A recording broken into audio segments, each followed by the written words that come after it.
राधा माधव कुंज बिहारी गोपी जन वल्लभ गिरिवरधारी।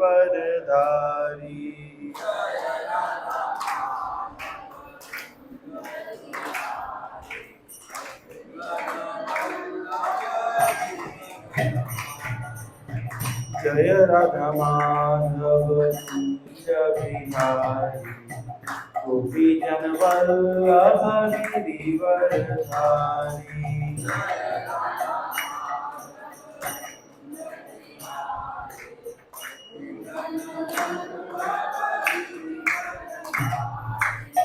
यशोदानंदन व्रज जन रंजन यमुना तीरवनचारी।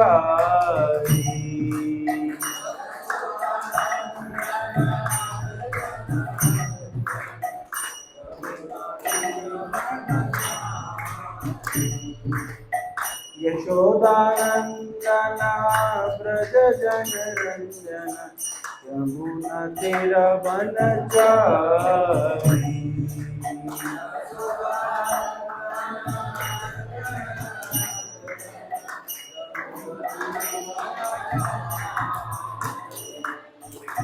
जय राधा माधव कुंज बिहारी गोपी जन वल्लभ गिरिवरधारी।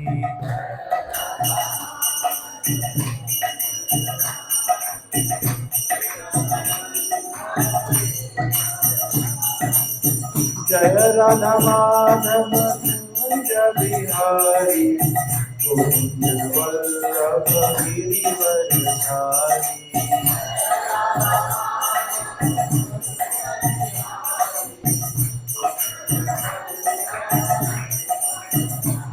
हरे कृष्ण कृष्ण कृष्ण हरे हरे हरे राम राम राम हरे हरे।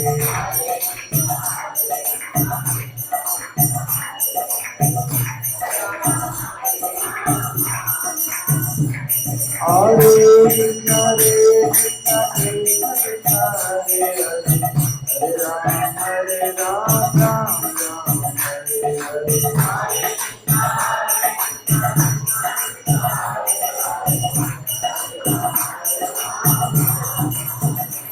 हरे कृष्ण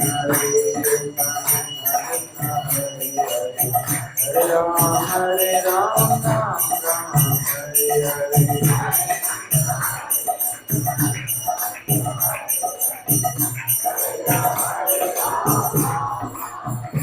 हरे कृष्ण कृष्ण कृष्ण हरे हरे हरे राम राम राम हरे हरे।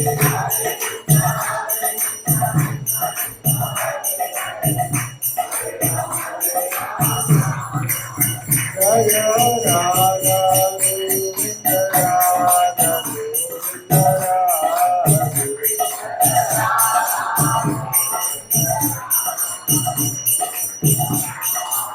जय गौरनिताय गौरनिताय पतित पावन गौरनिताय।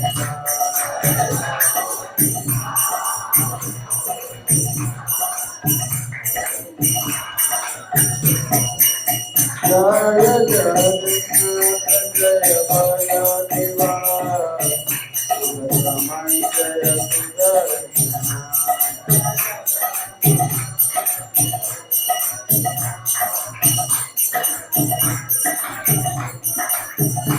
जय जय प्रभुपाद प्रभुपाद प्रभुपाद जय जय प्रभुपाद।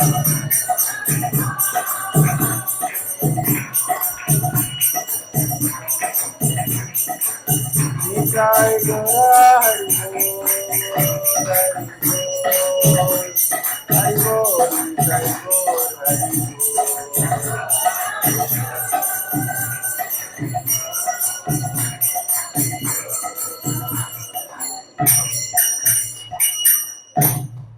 कलयुग युगधर हरिनाम संकीर्तन की जगत गुरु श्रील प्रभुपाद की।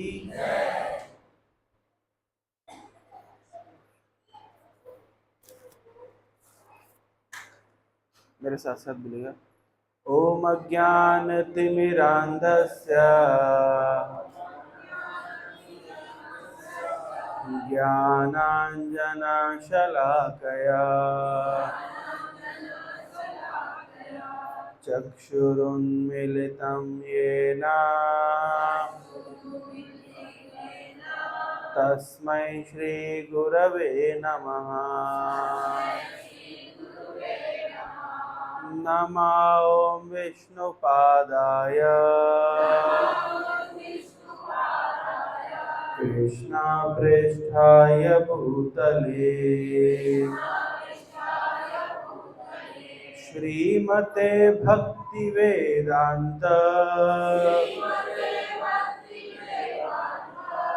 स्वामिनिति नामिने।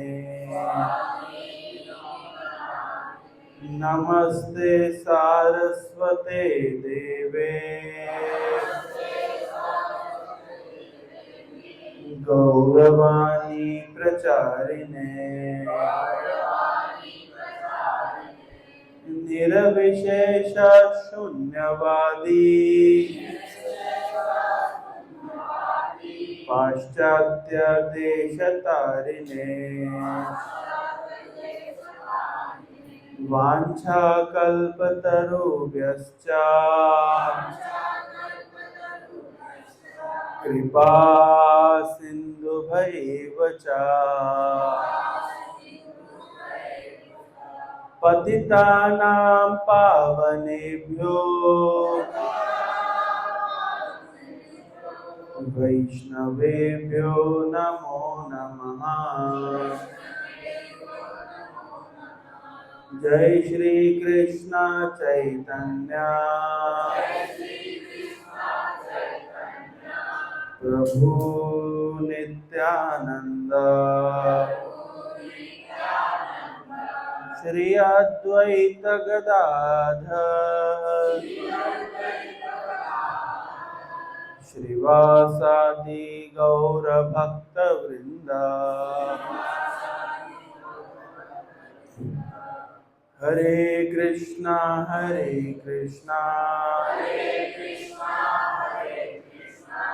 कृष्णा कृष्णा हरे हरे हरे राम राम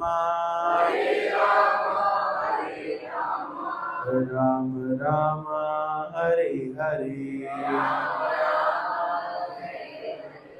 हरे कृष्णा। मेरा सौभाग्य है कि आज मैं आप लोगों के बीच में हूं।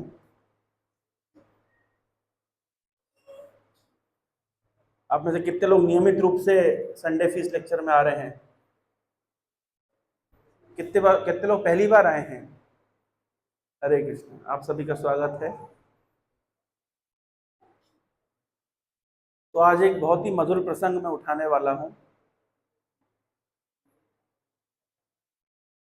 ये प्रसंग भगवान शिव को बहुत पसंद है। भगवान शिव श्रीमद् भागवतम के इस प्रसंग को इतना पसंद करते हैं कि बारंबार सुनना चाहते हैं। कौन सा प्रसंग है? आवाज आ रही है आप सभी को? ठीक ठीक। तो थोड़ा माइक साउंड थोड़ा सा, हाँ, और फैन की जरूरत नहीं है, एसी चालू है ना, तो फैन बंद कर सकते हैं, आवाज अच्छे से आएगी। एसी चल रहा है, आप लोगों को दिक्कत नहीं होगी।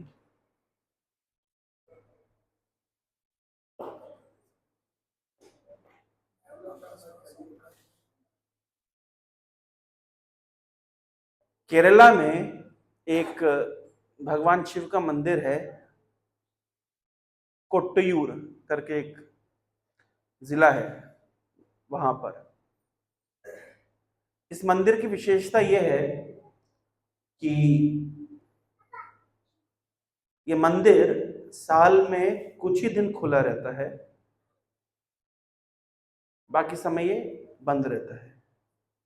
अर्थात ये कुछ ही दिन मनुष्यों के द्वारा भगवान शिव वहां पे सेवा लेते हैं, और बाकी समय ऐसी मान्यता है कि भगवान की सेवा अन्य प्राणी जैसे देवी देवता या भूत पिशाचगण इत्यादि करते हैं।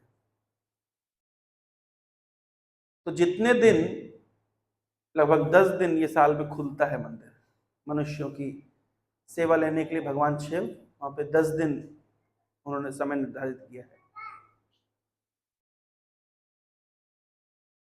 तो भगवान के एक महान भक्त थे जिनका नाम था पुंथानम। क्या नाम था?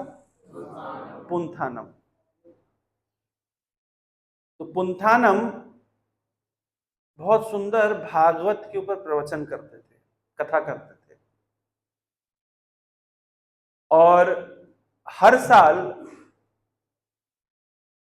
जब ये कोट्टियूर का शिव मंदिर खुलता था तो वहां बैठ करके शिव जी के समक्ष वे भागवत की कथा करते थे और शिव जी को प्रसन्न करते थे। एक साल ऐसा हुआ कि वो सीक्वेंस में पढ़ते चले जा रहे थे तो श्रीमद् भागवतम का 10वां स्कंद, उसका 60वां अध्याय, तो ये अध्याय खुला। तो पुंथानम भगवान शिव की प्रसन्नता के लिए इस अध्याय को पढ़ दिए। 10वें स्कंद का 60वां अध्याय अब पढ़ दिए तो भगवान शिव को बहुत अच्छा लगा, बहुत आनंद आया। जब आप पुस्तक पढ़ते हैं तो पुस्तक का एक अध्याय खत्म हो जाता है तो जो बुकमार्क होता है वो क्या करते हैं, वो पुस्तक के उस अध्याय के आखिरी में लगा देते हैं ताकि कल से जब पढ़ेंगे तो अगले अध्याय से पढ़ेंगे। लेकिन शिवजी को यह अध्याय इतना पसंद था कि पुंथानम उस अध्याय को पढ़ते थे और अपनी पुस्तक वहीं रख देते थे कि मैं कल जब आऊंगा तो आगे पढ़ूंगा। तो आके क्या देखते थे कि जो बुकमार्क लगा हुआ है वो इस अध्याय के आखिर से वापस पीछे आ गया। तो पुंथानम समझ नहीं पाते थे भाई क्या, तो फिर से पढ़ देते थे। फिर अगले दिन जब आते थे तो क्या देखते थे, वो जो बुकमार्क लगा हुआ है वो वापस से फिर से पीछे आ गया, उस अध्याय के पीछे आ गया। तो 10 दिन पुंथानम ने एक ही अध्याय भगवान शिव को सुनाया, 10वें स्कंद का 60वां अध्याय।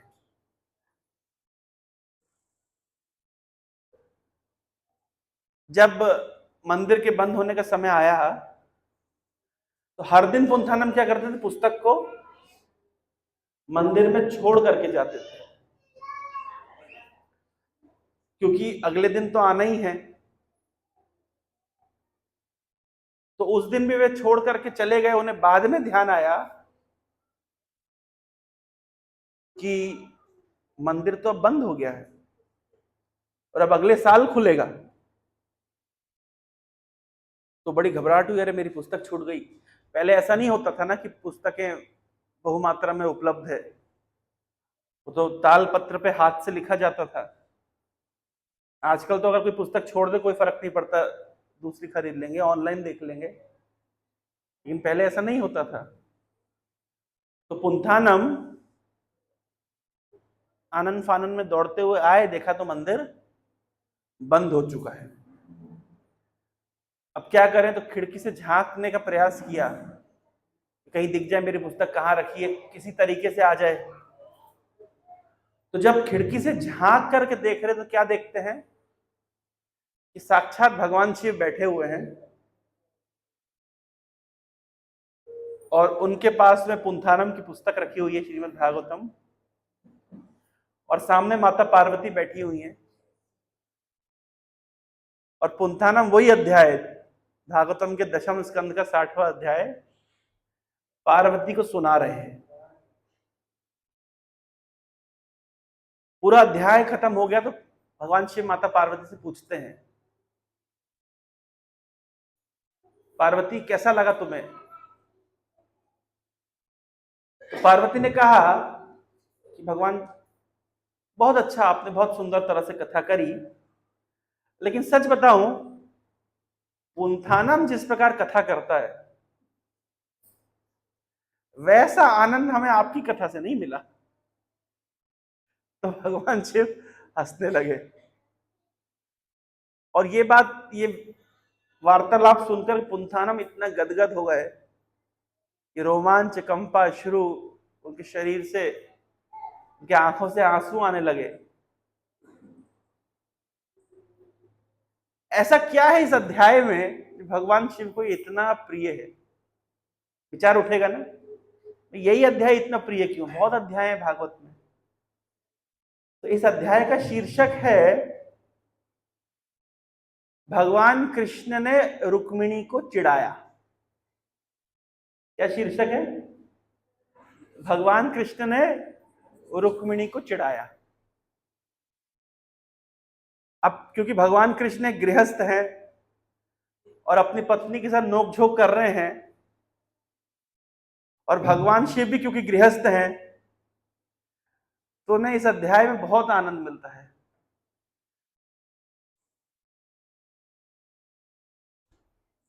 एक बार की बात है, आप सभी ने प्रसिद्ध लीला सुनी होगी।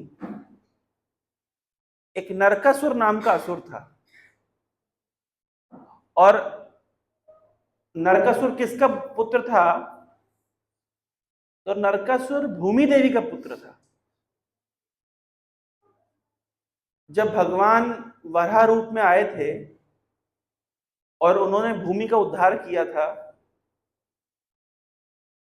तब भगवान वराह ने भूमि को एक पुत्र भी, एक संतान प्रदान करी थी, जिसका नाम हुआ नरक। लेकिन असुरों की संगति में नरक बिगड़ गया। था तो भगवान का पुत्र, पर क्योंकि आसुरिक लोगों की संगति करता था, तो जैसा संग वैसा रंग, तो उसकी मति भी भ्रमित हो गई। इतना भ्रमित हो गया कि साक्षात भगवान का पुत्र होने पर भी नरक पूरा आसुरिक प्रवृत्ति से भर गया, ऊटपटांग हरकतें करने लगा। एक बार क्या किया उसने, माता अदिति के गहने, मतलब कानों का कुंडल चुरा लिया। माता अदिति कौन है? देवताओं की माता। आप कहेंगे कुंडल ही तो चुराया है, कौन सी बड़ी बात है? देखिए, कोई स्त्री अगर ट्रेन में जा रही थी तो किसी ने चेन खींच ली, कुंडल खींच लिया, ऐसी बात नहीं है। किसका कुंडल चुराया? देवताओं की माता का कुंडल चुराया। अब विचार करिए, रानी एलिजाबेथ के मुकुट से कोई अगर कोहिनूर चुरा ले तो छोटी बात मानी जाएगी? मान लीजिए हमारी राष्ट्रपति द्रौपदी मुर्मू जी का कोई हार चुरा ले, छोटी बात मानी जाएगी?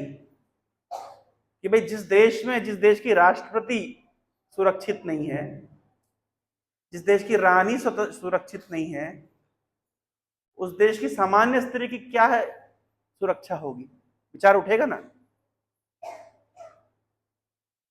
तो वास्तव में महाभारत में लिखा गया है कि क्यों भगवान कृष्ण चाहते थे युद्ध हो? क्योंकि द्रौपदी का अपमान हुआ है। तो द्रौपदी का अपमान हुआ है, तो भगवान ने विचार किया कि अभी महाभारत युद्ध होना ही चाहिए। क्योंकि अगर जिस भाई राज परिवार की बहू द्रौपदी अगर सुरक्षित नहीं है, तो इस देश में कौन सी नारी सुरक्षित रहेगी? तो भगवान ने कहा अति हो गई, अब नाक के ऊपर। भगवान एक बार को शायद महाभारत का युद्ध रुकवा देते हैं, लेकिन जब द्रौपदी के साथ इतना अन्याय हुआ,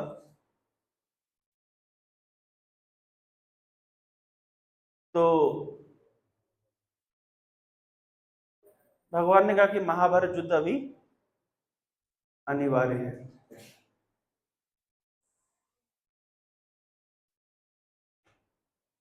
और नरक ने क्या किया था? वरुण देवता का अम्ब्रेला ही चुरा लिया। और देवता लोग जिस प्लेग्राउंड में खेलते थे वो प्लेग्राउंड चुरा लिया। अब आप बोलेंगे प्लेग्राउंड को कैसे चुरा सकता है? भारत में ऐसा नहीं होता। ये रोड बनाने के लिए टेंडर दिया, पैसा पास हो गया, कागजों पे रोड बन गई, आप जाके देखिए तो रोड ही नहीं मिलती। होता है कि नहीं होता है? तो कहते हैं ना कि भाई रोड कहाँ गायब हो गई। तो वैसे ही नरक ने देवताओं का, मानो नरक को टेंडर मिला होगा प्लेग्राउंड बनवाने का, पेपर में तो पास हो गया लेकिन वास्तविकता में है ही नहीं, गायब हो गया, चोरी हो गया। तो इस प्रकार की हरकतें नरकासुर किया करता था। तो जब अति हो गई तो सभी देवताओं ने प्रार्थना करी कि भगवान अब इसको आप मारिए, ये अति कर रहा है। लेकिन भगवान ने भूमि देवी को वचन दिया था, और वचन ये था कि मैं हर समय तुम्हारे पुत्र की रक्षा करूंगा, लेकिन अगर किसी कारणवश, क्योंकि ये बहुत शक्तिशाली है, किसी कारणवश अगर ये पथभ्रष्ट होगा तो तुम्हारे ही आदेश से मैं इसका वध करूंगा। तो नरकासुर भी काफी निश्चिंत था, क्या उसकी मां उसका वध करने के लिए कभी आदेश देंगी? तो जब अति कर दी नरकासुर ने, तब भगवान कृष्ण सत्यभामा को गरुड़ के ऊपर बिठा करके आज का जो गुवाहाटी है, प्राग ज्योतिषपुर, वहां पर लेकर के गए, जहां पे नरक की राजधानी थी, और वहां पे नरकासुर से युद्ध किए। और बहुत भीषण युद्ध चला, और आखिर में सत्यभामा, जिन्हीं की विस्तार है भूमि देवी, सत्यभामा ने कह दिया कि भगवान इसको मार दीजिए। उसी पल का इंतजार कर रहे थे भगवान कि सत्यभामा थम्स अप करें, आदेश पारित करें, सिग्नेचर करें, तो हम नरक को मारेंगे। तब भगवान ने नरकासुर का वध किया। और हम सभी जानते हैं नरकासुर का वध करने के बाद भगवान ने 16,100 रानियों से विवाह किया, 100 कन्याओं से विवाह किया। तो इस प्रकार से भगवान ने नरकासुर का उद्धार किया। दीपावली के एक दिन पहले क्या मनाते हैं? नरक चतुर्दशी। ये उसी दिन की लीला है कि भगवान ने नरकासुर का उद्धार किया। अब नरकासुर का वध कर दिया तो जो देवताओं का जो साजो सामान है, जो नरकासुर ने चुराया था, माता का जो कुंडल है, वो लौटाने के लिए भगवान कृष्ण कहां गए? स्वर्गलोक में गए। और साथ में किसको लेके गए? सत्यभामा को। वहां जाकर के जब पहुंचे तो इंद्र ने बहुत स्वागत किया भगवान कृष्ण का, सभी देवताओं ने स्वागत किया, पूजा अर्चना करी। जब आपके घर में कोई आता है और आपका घर बहुत ही भव्य घर बना हो, नया घर बना हो, तो आप क्या करते हैं? अपना घर का टूर कराते हैं ना। या हम किसी इस्कॉन मंदिर में जाते हैं, हम यहाँ आए तो हम टूर करेंगे कि हाँ मंदिर में कहाँ क्या बन रहा है, आश्रम कहाँ पे है, गर्भगृह कहाँ होगा, किचन कहाँ, टूर करते हैं ना। तो इंद्र ने भगवान कृष्ण को स्वर्ग का टूर कराया। और स्वर्ग का टूर कराने के पश्चात उन्होंने दिखाया कि देखिए सुधर्मा, भगवान उनकी इंद्र की असेंबली है, ये अप्सराएं हैं, ये ऐसा है, यहाँ रहते हैं देवता, यहाँ खाते हैं, बहुत कुछ दिखाया। और क्या दिखाया? पारिजात का पेड़ दिखाया। और इंद्र को मानो बहुत अटैचमेंट हो पारिजात से, कई बार बोले भगवान को कि देखिए ये जो पारिजात है ये हमारे स्वर्ग की जान है, ये इस पारिजात से ही स्वर्ग स्वर्ग है। तो इस प्रकार से बहुत मतलब ऑब्सेस थे इंद्र, बड़ा अटैच थे, अटैचमेंट था इंद्र को पारिजात से। और दर्शन कराने के बाद में मानो भगवान कृष्ण को उन्होंने एक पारिजात का फूल भेंट भी किया, एक फूल भेंट किया। तो भगवान ने उस खुशबू को सूंघा होगा।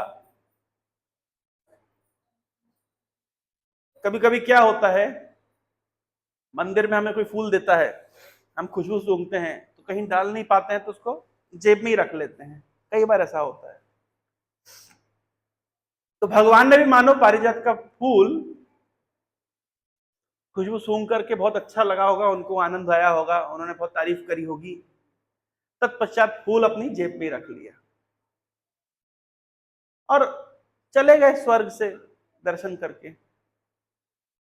तो जब वापस लौटे तो भगवान पहुंचे रुक्मिणी के महल में। ध्यान रखिएगा, भगवान की 16,108 रानियां हैं और 16,108 महल हैं, ऐसा भागवत में वर्णन है। तो भगवान पहुंचे रुक्मिणी के महल में, तो रुक्मिणी ने बड़े प्रेम से स्वागत किया।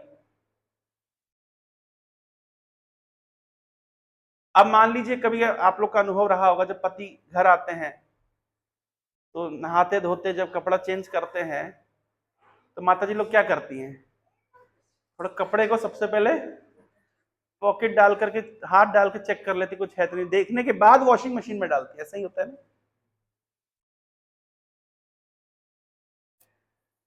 माता जी लोग चेक करती हैं कि फूल नहीं चेक करती है, पत्ती चेक करती है, कोई हरे रंग की पत्ती कहीं उसमें वॉशिंग मशीन में धुल ना जाए। तो मानो रुक्मिणी ने भी थोड़ा हाथ पर लगा करके चेक किया हो तो एक फूल निकला। तो कृष्ण ने कहा कि हाँ मैं स्वर्ग गया था और आपके लिए फूल लेके आया, आप ले लीजिए। रुक्मिणी बहुत खुश कि भगवान मेरे लिए फूल ले। वास्तव में भगवान रुक्मिणी के लिए फूल लाए नहीं थे, ये तो इंद्र ने दिया था रिटर्न गिफ्ट और भगवान ने पॉकेट में डाल दिया। लेकिन भगवान ने प्रेम बस बोल दिया कि रुक्मिणी तुम्हारे लिए हम लेके आए। रुक्मिणी तो बहुत खुश कि देखिए भगवान मेरा कितना ख्याल रखते हैं, स्वर्ग गए और स्वर्ग से मेरे लिए। रुक्मिणी उतने में ही संतुष्ट है। लेकिन बात पहुंची सत्यभामा के पास कि गए तो हमारे साथ थे, लेकिन देखिए चिंतन किसका कर रहे थे, किसका चिंतन कर रहे थे, रुक्मिणी का चिंतन कर रहे थे। इसलिए तो गए हमारे साथ थे, लेकिन उनको पूरा पूरा ध्यान था कि रुक्मिणी के लिए एक फूल लेकर के जाना है। तो बकायदा इंद्र से उनने फूल लिया, उसको बढ़िया पैक पैक करके अपनी जेब में रखा, जाके रुक्मिणी। मतलब हमारे साथ होते हुए भी इनका ध्यान कहां है। अब सत्यभामा हो गई नाराज। इसको कहा जाता है दो, एक होता है लेफ्टिस्ट मूड, एक होता है लेफ्ट विंग और राइट विंग। सुना आप लोगों ने ये शब्द सुना, वामपंथी और दक्षिणपंथी सुना ये शब्द। वामपंथी शब्द बहुत सुनने में आता है, पॉलिटिक्स में ये शब्द बहुत सुनने में आता है, वामपंथी, लेफ्टिस्ट। इसको लेफ्ट विंग और राइट विंग भी कहते हैं। क्या होता है ये लेफ्ट विंग राइट विंग? जैसे लेफ्ट विंग मतलब जो धर्म को नहीं मानते, नास्तिक होते हैं, कम्युनिस्ट होते हैं, होते लेफ्ट विंग, कि धर्म वर्म कुछ नहीं होता, सब अंधविश्वास है। कहते धर्म तो जन सामान्य का अफीम जैसा है, ऐसी कहावत चलती है। एक नशा चढ़ा दिया है धर्म का लोगों के मन में, एक डर सा बिठा दिया है, और फिर पंडे पुजारी जो हैं वो बढ़िया मठ में रहते हैं, खाट पे सोते हैं, और सामान्य जनता उनको दान दक्षिणा देकर तंदुरुस्त बना देती है। ऐसी भावना किसकी होती है? वामपंथी, लेफ्टिस्ट। सही बात भी है, जनता दान दक्षिणा देकर तंदुरुस्त बना ही देती है। सब तंदुरुस्त नहीं होते, देखिए वो प्रभु जी तंदुरुस्त नहीं हुए। इसको कहते हैं लेफ्टिस्ट विचारधारा। एक होता है राइटिस्ट, राइट विंग, वो कहते हैं नहीं नहीं धर्म वास्तविक है, धर्म का महत्व है, धर्म होना चाहिए समाज में। अगर आप देखिए बंगाल का इलेक्शन चल रहा है तो झगड़ा किसी चीज का है, left wing versus right wing, यही झगड़ा है। सरल शब्दों में इसको मैं आपको समझाता हूं।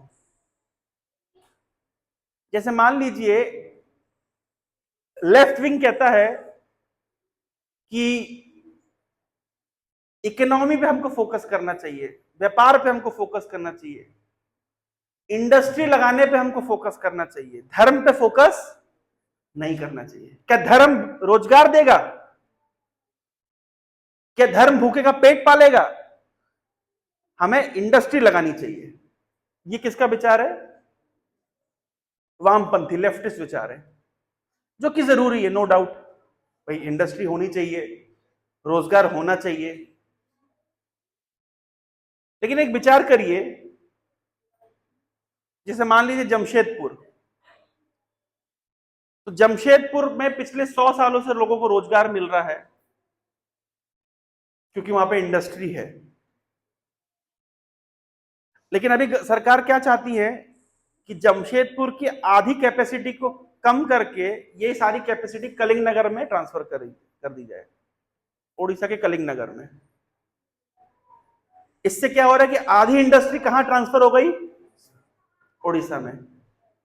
तो जब आधी इंडस्ट्री ट्रांसफर हो गई तो यहां जितने लोगों की आवश्यकता है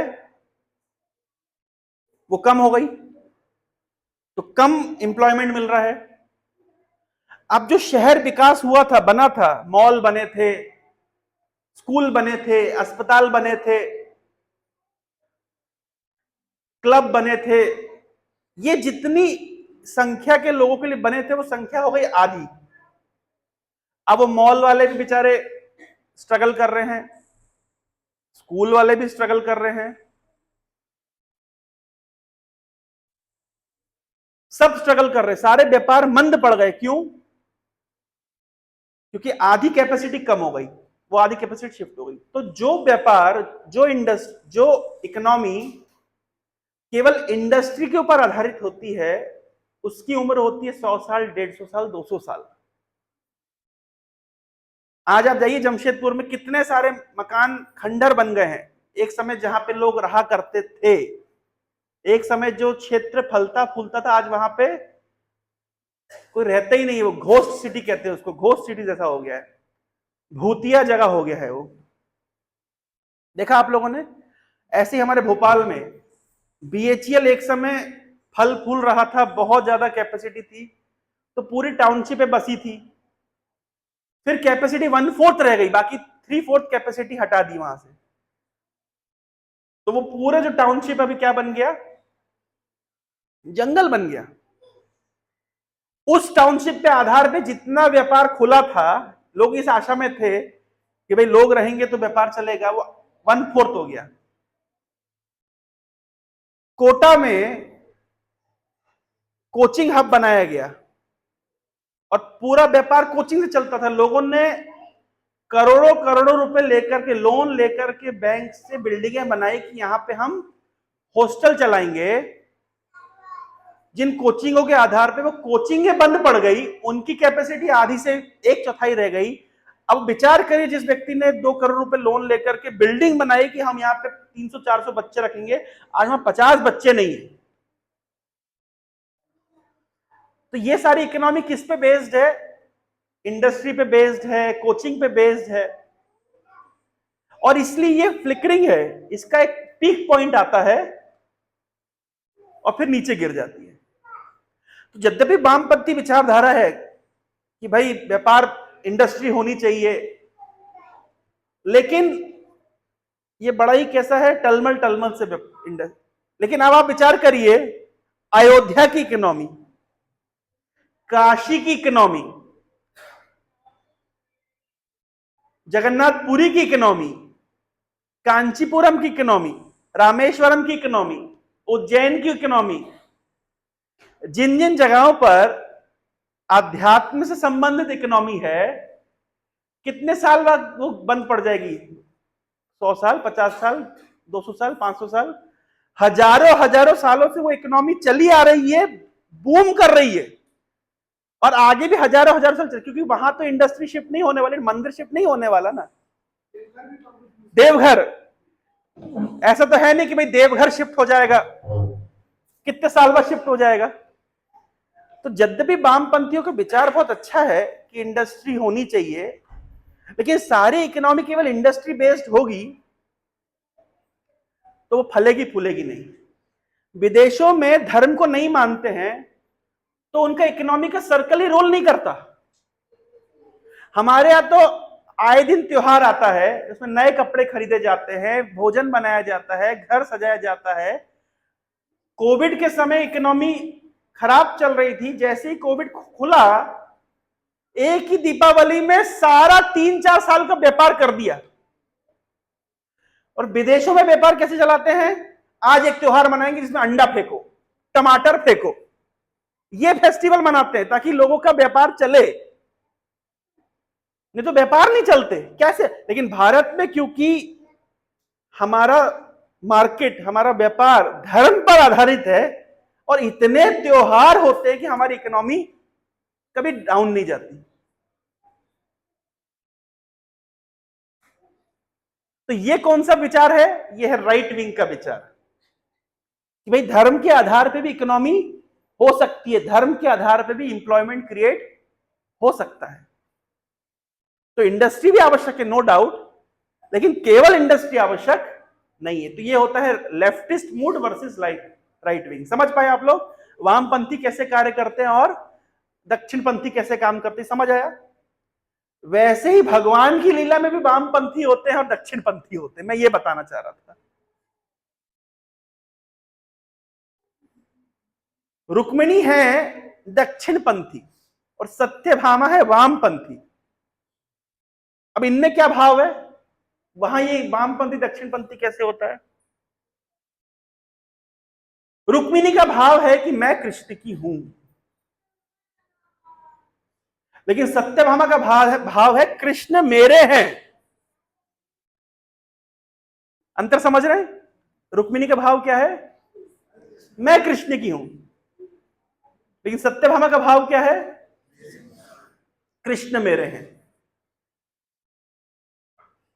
तो रुक्मिणी का भाव है दक्षिणपंथी और सत्यभामा का भाव है वामपंथी। इसी प्रकार से ब्रज में राधा रानी का भाव है वामपंथी और चंद्रावली का भाव है दक्षिणपंथी। चंद्रावली की भावना है मैं कृष्ण की हूं, लेकिन राधा रानी की भावना क्या है? कृष्ण मेरे हैं। तो सत्यभामा ने जब सुना कि कृष्ण रुक्मिणी के लिए पारिजात का फूल लेकर के आए, तो क्या इनके मन में भाव आया? अरे ऐसे कैसे, मुझे बिना बताए मेरे लिए नहीं लेके आए? नाराज हो गई, झगड़ा करने लगी।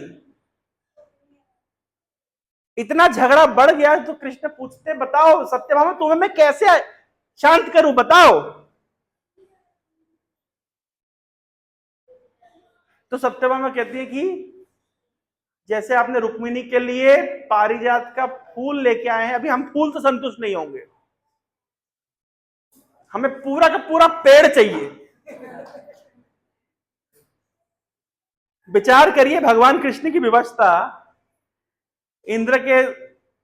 इंद्रपुरी में गए थे, इंद्र ने सब कुछ दिखाया, पारिजात का पेड़ भी दिखाया। अब कितना, क्या बोलते, एम्बेरेसिंग सिचुएशन होगा भगवान कृष्ण के लिए कि इंद्र को फोन लगाएंगे कि भैया जो तुम्हारा पेड़ है कि हमारी पत्नी को बहुत पसंद आया, पहुंचा दो। मतलब भगवान को तो कभी कभी घर गृहस्थी में ऐसी काम करने पड़ते हैं जो काफी एम्बेरेसिंग होता है ना। तो भगवान कृष्ण को भी करना पड़ता है। भगवान कृष्ण समझाया, अरे सत्यभामा ऐसा थोड़ा ना होता है, इंद्र क्या सोचेंगे, बोले हमें फर्क नहीं पड़ता क्या सोचेंगे, अब हमारी भी डिमांड है कि हमें तो पूरा का पूरा पेड़ चाहिए। अब भगवान कृष्ण गए, बोले इंद्र देखो ऐसा ऐसा समस्या आ गई है, थोड़ा अपना पेड़ दे दो। तो इंद्र बोले अरे ऐसे कैसे दे दे। इंद्र भी भूल गए कि वास्तव में सारी संपत्ति कृष्ण की तो है। ईशावास्यम इदम सर्वम यत् किंचित जगत्याम जगत, मैं तो केयर टेकर मात्र हूं, अगर भगवान मांग रहे तो मुझे दे देना चाहिए। जब भगवान वामन देव के रूप में आए और बलि से 3 पग भूमि मांगी, तो शुक्राचार्य ने कहा कि बलि देखो ये वामन नहीं है, ये साक्षात भगवान है, और 3 पग भूमि में ये सब कुछ नाप जाएंगे, तुम्हारे को कहीं का नहीं छोड़ेंगे, अभी भी समय है, मना कर दो, झूठ बोल दो।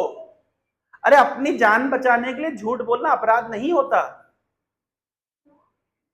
तो जानते हैं बलि ने क्या कहा शुक्राचार्य जी को कि देखिए गुरु जी, आप लोग अर्चन करते तो आप मन ही मन भावना करते हैं, भगवान आइए, भगवान आसन स्वीकार करिए, भगवान हाथ मुंह धोइए, भगवान भोग स्वीकार करिए। आप मन में केवल क्या करते हैं, मन में केवल आप भावना कर करके भगवान को अर्पित करते हैं, और मेरे पास साक्षात भगवान आकर के मांग रहे हैं और आप मना कर रहे हैं, कैसे गुरु हैं आप। अरे इससे बड़ा परम सौभाग्य मेरा क्या होगा कि भगवान मेरा सब कुछ ले लें। गुरुजी ने कहा बेटा बलि तुम्हारा दिमाग हो गया है खराब, क्योंकि गुरुजी क्या सोच रहे थे कि बलि सब कुछ दे देगा तो जो हमारी जो दक्षिणा आती है वो आना बंद हो जाएगी।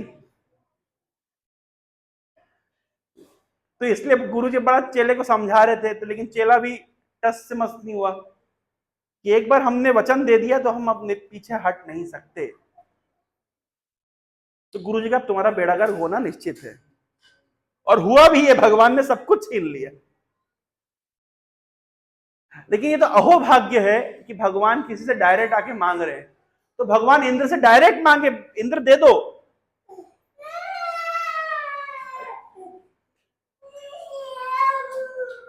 लेकिन इंद्र उल्टा भगवान से युद्ध करने लगे। जब भगवान से कोई युद्ध करता है तो फिर भगवान बता देते हैं उसको। तो इंद्र को अच्छा खासा चमकाए और पारिजात का फूल भी उठा लाए, यहां तक कि इंद्र जिस राज्यसभा में बैठ करके चर्चा विमर्श करते वो भी उठा लाए। बोले अब तो मैं कहीं का नहीं छोड़ूंगा, पहले तो एक आइटम मांगने आया था, सब ले जाऊंगा तुमसे। भगवान भी दादागिरी करते। प्रभुपाद जी एक शब्द लिखते हैं भागवतम में, सुप्रीम ऑटोक्रेट। मतलब आप क्वेश्चन नहीं कर सकते कृष्ण से ऐसा क्यों। भीष्म पितामह लेटे हुए हैं बाणों की शैया में, युधिष्ठिर महाराज सब लोग वहां पे बैठे हुए हैं। तो भीष्म पितामह कह रहे देखो युधिष्ठिर, जीवन में दुख आता है आदमी के पाप कर्मों के फल के रूप में, लेकिन मैं जानता हूं कि तुम लोगों ने कभी पाप कर्म नहीं किया, ना इस जीवन में किया ना किसी जीवन में किया। तुम तो साक्षात धर्म के अवतार हो। तो प्रश्न है कि तुम्हारे जीवन में दुख क्यों आया। तो एक कारण हो सकता है कि काल की गति, इस समय फेर लेता है तो व्यक्ति के जीवन में सुख दुख आता है। लेकिन जानते हो काल कौन है? ये जो तुम्हारे साइड में तुम्हारा ममेरा भाई फुफेरा भाई बन के बैठा हुआ है, बस इसकी इच्छा ही काल है। अगर तुम्हारे जीवन में कोई सुख दुख आया है, इसमें कोई कारण नहीं, यही कारण है, और कोई कारण हो ही नहीं सकता। ऐसा उंगली दिखा दिखा के बोल रहे हैं कि जिसको तुम अपना भाई समझ रहे हो, कजिन ब्रदर, यही तुम्हारे सुख दुख का कारण, और कोई कारण नहीं है। इसके मन में जो आता है वो करता है। ऐसा लिखा गया शास्त्रों में कि जैसे छोटा बच्चा रेत का घर बनाता है, थोड़ी देर खेलता है, फिर वो इसको बिगाड़ करके आ जाता है, तो भगवान ऐसे ही चला रहे हैं संसार कि मन में जब जो आता है वो करते हैं, स्वच्छंद विहार करते हैं। राम जी तो फिर भी कुछ मर्यादा मानते हैं, लेकिन कृष्ण कोई मर्यादा नहीं मानते, जान करके नहीं मानते, दिखाने के लिए कि मैं भगवान हूं। राम जी दिखा रहे कि एक मनुष्य को कैसा होना चाहिए, सभी मर्यादाओं को मानना चाहिए, सभी नियमों को मानना चाहिए। कृष्ण दिखा रहे कि भाई मैं कोई नियम नहीं मानूंगा। भगवान हूं मैं, किसी नियम को नहीं मानता, सारे मर्यादाओं की फुटबॉल बना करके लात मार दी, नहीं मानूंगा। आपको हमें मानना पड़ेगा, हम आपको नहीं मानेंगे, हम वेद नहीं मानेंगे, हम मर्यादा नहीं मानेंगे। ये वेद और मर्यादा को हमारे हिसाब से चलना पड़ेगा, हम भगवान हैं। भगवान अपनी लीला में दिखा रहे हैं, गए इंद्र से जबरदस्ती छीना झपटी करके सब ले आए। भगवान है सुप्रीम ऑटोक्रेट, दादागिरी। अब आप बोले तो दादागिरी है, तो भाई लोग कहते हैं कृष्ण ऐसे कितने घमंडी हो सकते हैं, अपने आप को कहते हैं मैं ही सब कुछ हूं, मैं ही सब कुछ हूं। अरे लड़के के सामने बाप अगर बोले मैं तुम्हारा बाप हूं, तो क्या गलत बोल रहे भाई? भाई बेटे के सामने पिताजी बोले भाई मैं तुम्हारा बाप हूं, तुम मेरे बाप नहीं, अगर ऐसे बोल रहे हैं तो क्या गलत बोल रहे हैं? बाकी और कोई बोल रहा है गलत है, क्योंकि वो बाप नहीं है, लेकिन कृष्ण तो है, पितामहस्य जगतो माता धाता पितामह, तो बोल सकते हैं। तो गए लेकर के आ गए। एक दिन भगवान विचार कर रहे हैं कि हमने रुक्मिणी को एक फूल दिया, सत्यभामा इतना नाराज हो गई, लेकिन सत्यभामा को पूरा का पूरा पेड़ लाके दे दिया, रुक्मिणी के चेहरे में जरा सी शिकन भी नहीं, कोई क्वेश्चन नहीं। कभी रुक्मिणी भी हमसे क्रोध करती, हमसे झगड़ा करती, तो वो कैसा आनंद होता ना। भगवान विचार कर रहे हैं क्यों ना हम ऐसी कुछ हरकत करें कि थोड़ा रुक्मिणी से भी हमारा झगड़ा हो, थोड़ा रुक्मिणी हमको डांटे चिल्लाए। तो भगवान के मन में विचार आया। तो एक दिन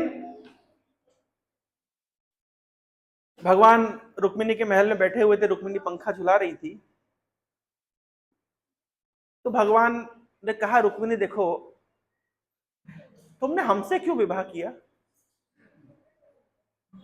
इतने बड़े बड़े राजा महाराजा, इतने योद्धा वहां पे थे, शिशुपाल आदि, हम ही तुमको मिले और कोई तुम्हारे को समझ नहीं आया।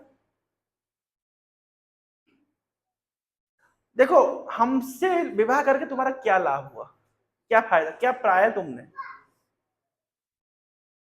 भाई हम तो महाराज उग्रसेन के नौकर हैं, जैसा महाराज उग्रसेन आदेश करते हैं हम तो वैसा कार्य करते हैं। तो नौकर से विवाह करने से तुम क्या बन गई? नौकरानी। अरे वहां राजाओं से विवाह करती तो रानी बनती थी।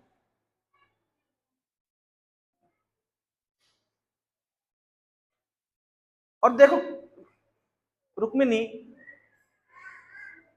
हम डरपोक हैं, हम युद्ध भूमि से भाग गए थे, इसलिए हमारा नाम क्या है? रणछोड़। ऐसे कोई डरपोक व्यक्ति से विवाह करता है क्या? तुमने हमको क्यों चुना? और सच बताए रुक्मिणी, तुम्हारे पिताजी के पास जब नारद मुनि आए थे और तुम्हारे पिताजी ने पूछा कि हमारी पुत्री के लिए कोई योग्य वर बताइए, तो नारद मुनि ने हमारा गुणगान कर दिया। लेकिन जानती हो नारद मुनि, जैसे हम लोग इंस्टाग्राम पे ऐड चलाते हैं ना, पेड स्पॉन्सर्ड ऐड, तो नारद मुनि हमारे द्वारा स्पॉन्सर्ड है। वो जहां जाते हैं वो हमारा गुणगान करते हैं, क्योंकि हम उनको इसी चीज की सैलरी देते हैं। तो नारद मुनि हमारे मार्केटिंग एजेंट है, जो हाँ गए तुम्हारे पिताजी के पास जाकर के और हमारी मार्केटिंग कर दिए। इससे पहले कि तुम्हारे पिताजी कुछ समझते, कुछ डिसीजन लेते, तुमने हमको लव लेटर लिख दिया।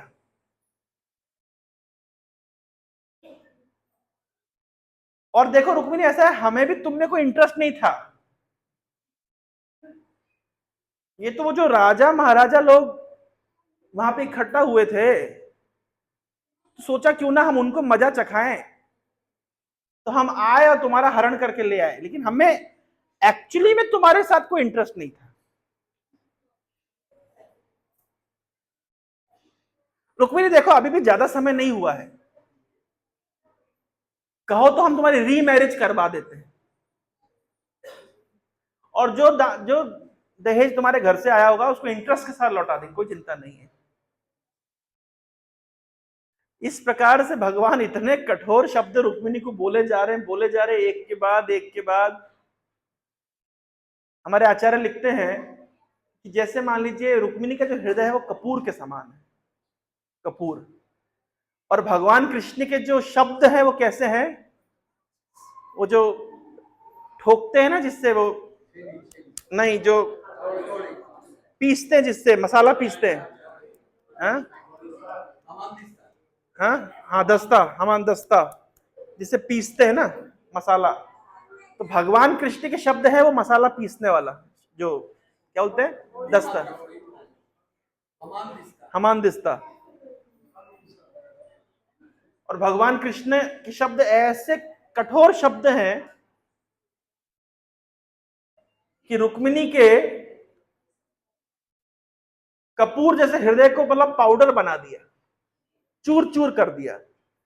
लेकिन जानते हैं जब कपूर चूर चूर होता है तो क्या होता है, उसकी खुशबू हर जगह फैल जाती है।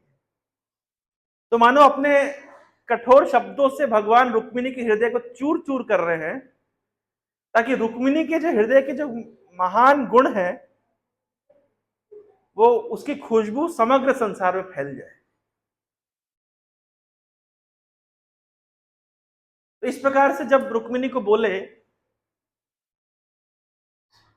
एक ऐसी बात बोले भगवान के रुक्मिणी से सहन नहीं हुआ। भगवान तो चाह रहे थे कि रुक्मिणी को गुस्सा आए, तो गुस्सा नहीं आ रहा था। रुक्मिणी को कहते, कृष्ण देखो, तुमने हमको जो प्रेम पत्र लिखा, जो तुम हमसे विवाह करना चाहती थी, तुम्हारी कोई मैच्योरिटी नहीं है।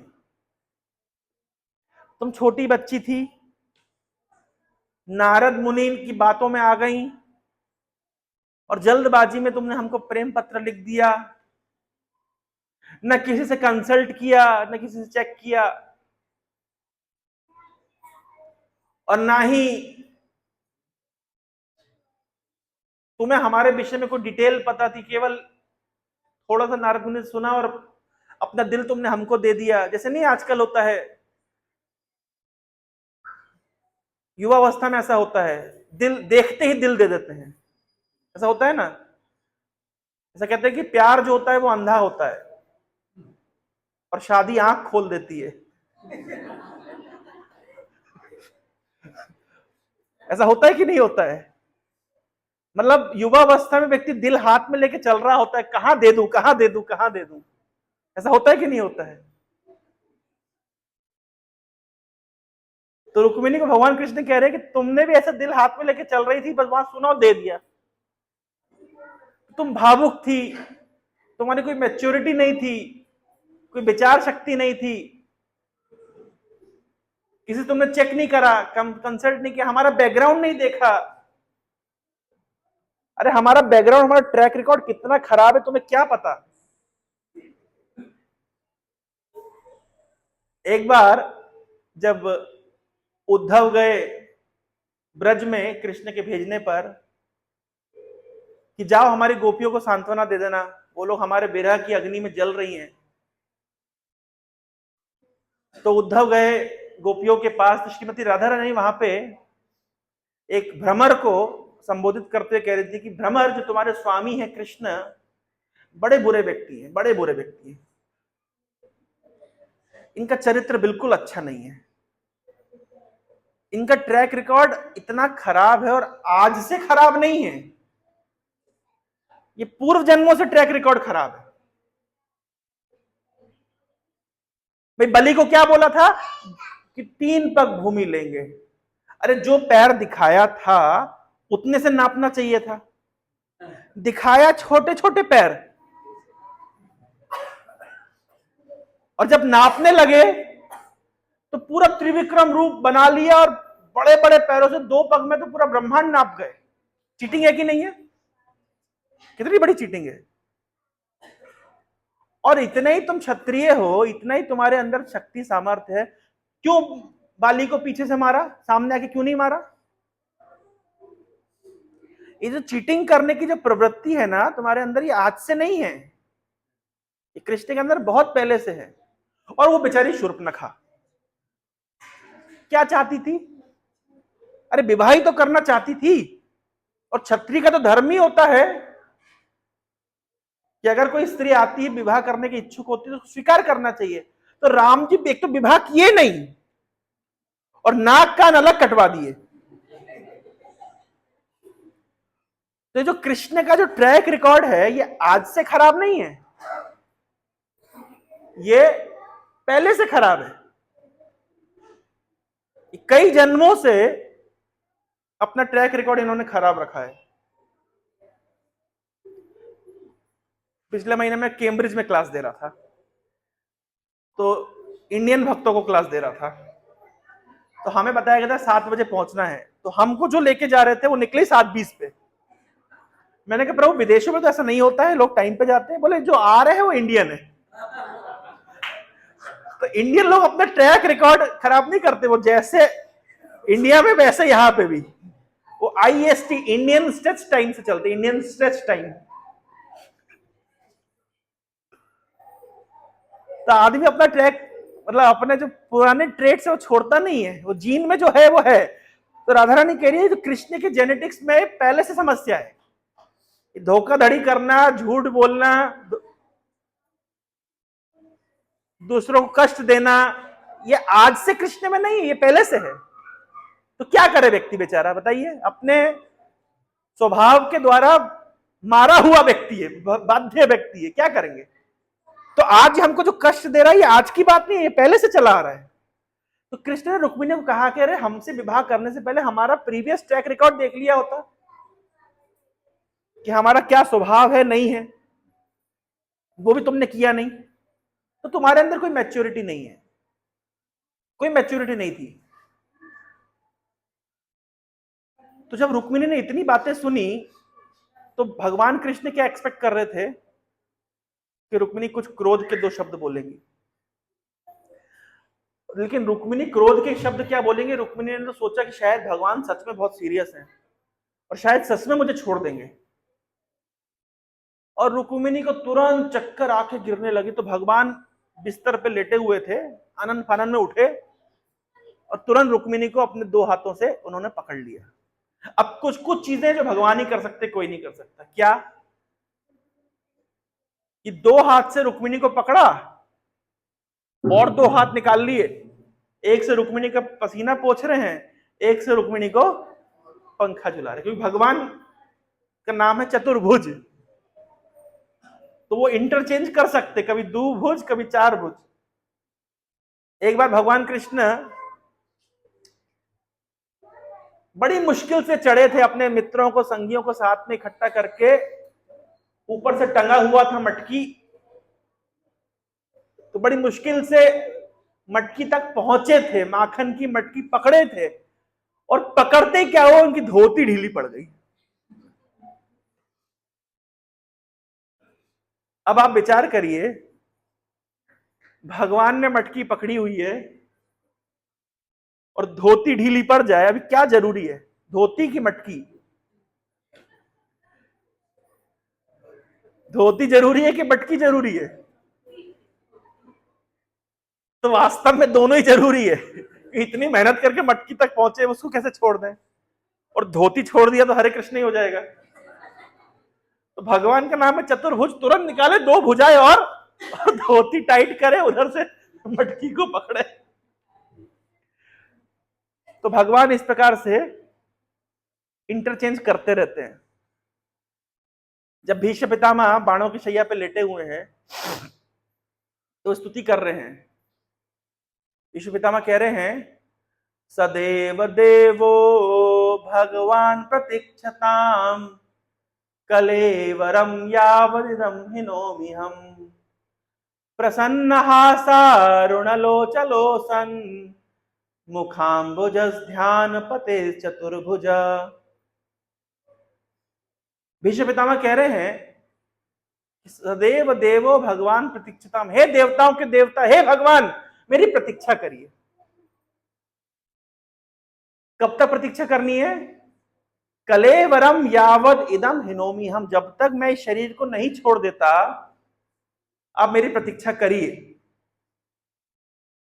अब किसी की प्रतीक्षा करना अच्छा लगता है, बुरा लगता है? वेट करना कैसा लगता है? बुरा लगता है ना? तो भीष्म पितामह कह रहे हैं नहीं नहीं, ऐसे गंदा मुंह मत बनाइए, प्रसन्न हासारुण लोचन, थोड़ा मुस्कुराइए ना, थोड़ा कमल अपने चेहरे को मुखाम्बुजस, थोड़ा ये उदासी की तरह क्यों छाई हुई है वो आपके चेहरे पे, थोड़ा मुस्कुराइए, अपने मुखाम्बुज को थोड़ा सा खिलाइए। हाँ अभी बढ़िया लग रहा है, ठीक है। लेकिन भगवान ये जब मैं बाणों की शैया में लेटा हूं, आप थोड़ा साइड में खड़े हुए, मैं उधर नहीं देख पा रहा हूँ, थोड़ा इधर सामने आइए ना, थोड़ा मेरे आंख के सामने आइए। हाँ ध्यान पते मेरी आंख के सामने आइए। हमें द्विभुज श्याम सुंदर रूप नहीं चाहिए, वो आपकी गोपियों के लिए ठीक है, हम तो क्षत्रिय, हमको तो आपके नारायण स्वरूप हमें हमारे आराध्य हैं, थोड़ा चतुर्भुज रूप दिखाइए। हम उस रूप को देखते देखते इस शरीर को त्याग करना चाहते हैं।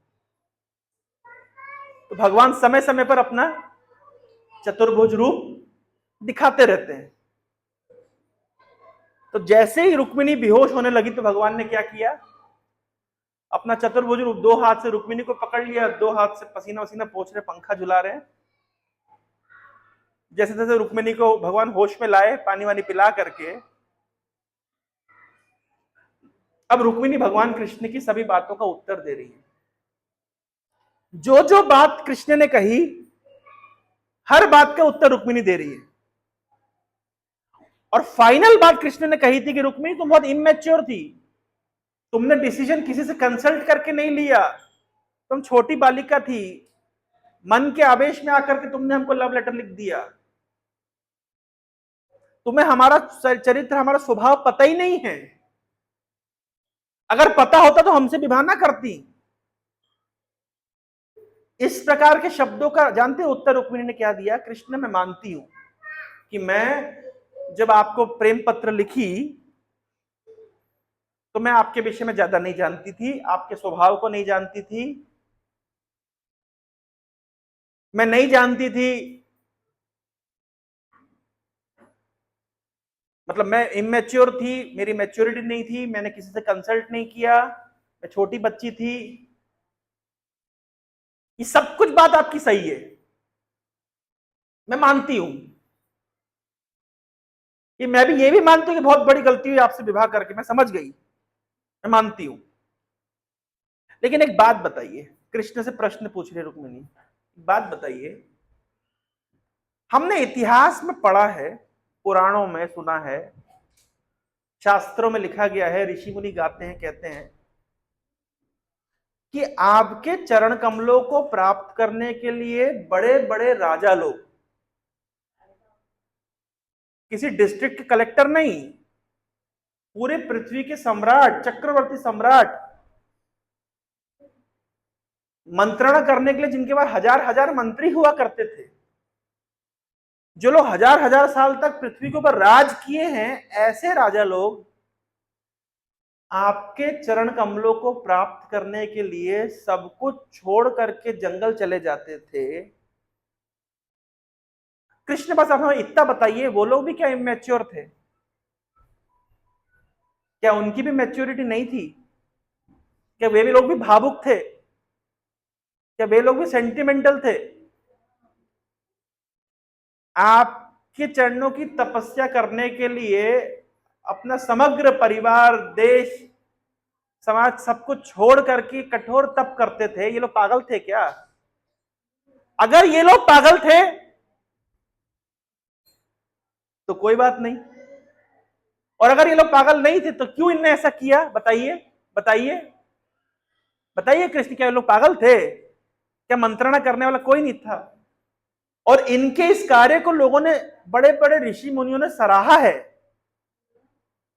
ऐसे राजा महाराजाओं की गाथाओं को शास्त्रों में गाया गया है, जिन्होंने भगवान का भजन करने के लिए अपना सर्वस्व निछावर कर दिया। मैंने तो आपको केवल लव लेटर मात्र लिखा है। बताइए, कोई जवाब है आपके पास?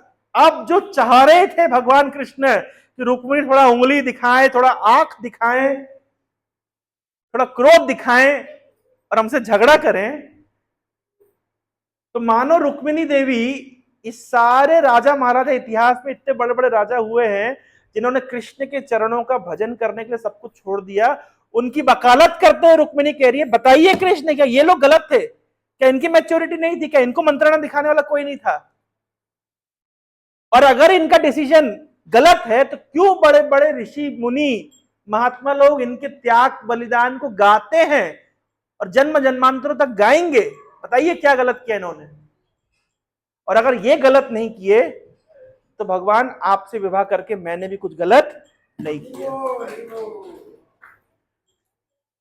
इस प्रकार जब रुक्मिणी भगवान कृष्ण को आंख दिखाई, उंगली दिखाई, थोड़ा सा क्रोध प्रकाशित करी, कृष्ण जो कृष्ण चाहते थे, जो भाव कृष्ण का था, जो चाहते थे थोड़ा रुक्मिणी हमको भी क्रोध दिखाए,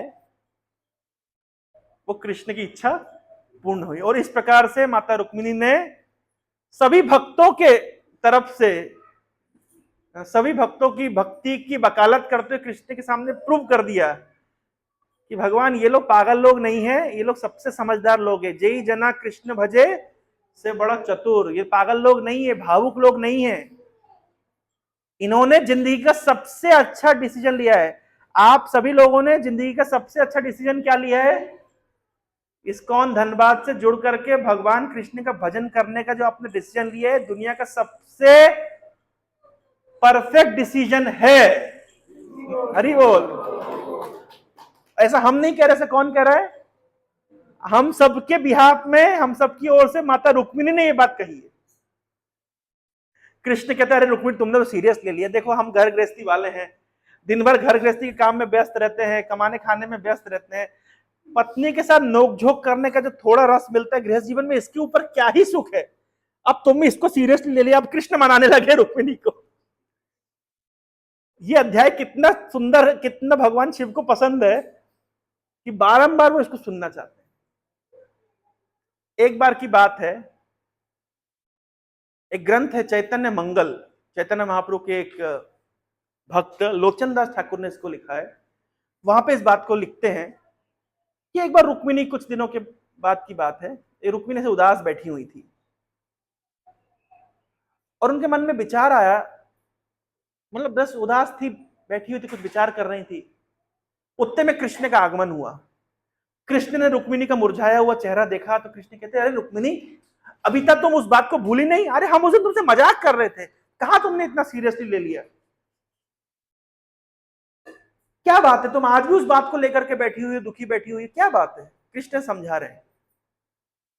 तो रुक्मिणी ने कृष्ण के चरण पकड़ते हुए कहा कि भगवान कृष्ण, आप समझिए, वास्तव में आप आपके भक्तों के हृदय के भाव को कभी समझ ही नहीं पाएंगे।